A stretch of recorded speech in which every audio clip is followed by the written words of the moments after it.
now for Utah's most accurate forecast with Cesar Cornejo, Weather Rate certified 10 years in a row.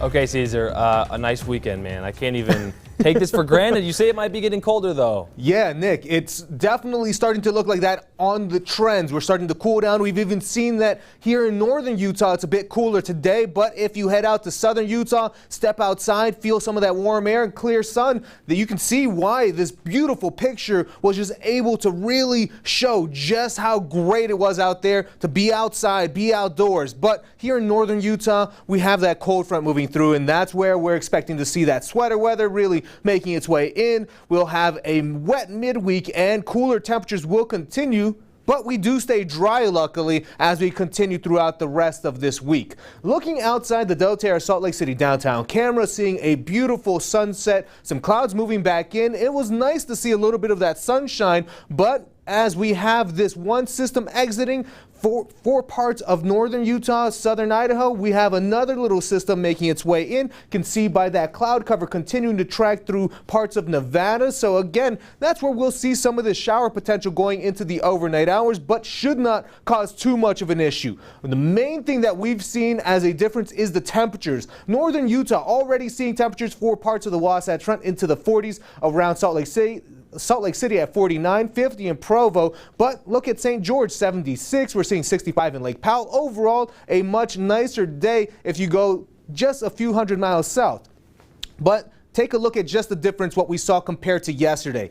Almost 10 degrees of a difference in Salt Lake City, 10 degrees in Provo. That cold front really means some business. It's also getting us some pretty blustery winds down in southern Utah, wind gusts hanging around the 30s and 20s. So overall, that's what we expect to see out of these next systems for southern Utah. But what about northern Utah with that shower potential? Those clouds could end up having some rain embedded, as well as parts of Monday for the Uintas. That's where we can expect to see some of that upslope effect helping bring in some snow showers. So if you are going outdoors around the Uintas, just keep that in mind. You could possibly see some snow in the higher elevations.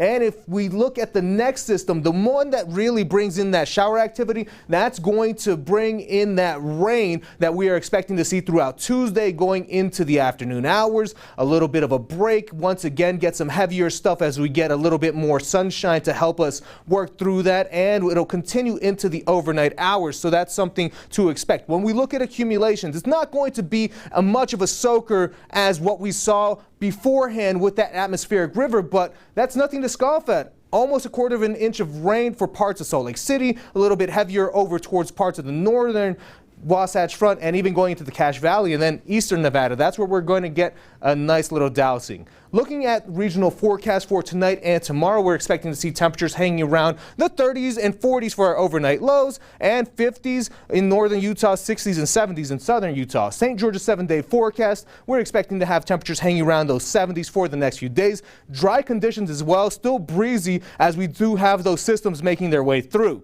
And once we take a look at the Wasatch Front, that's where we're expecting to see temperatures hanging around the low 50s, upper 40s for the next few days. Again, rain showers by Tuesday, some possible rain for the morning on Wednesday, a chance by Thursday, but going into Friday, Saturday, drying out, seeing temperatures still hanging around the 50s as well. So not an overall kind of wet week, but still, Nick, Wes, it is definitely a lot cooler as we continue going throughout.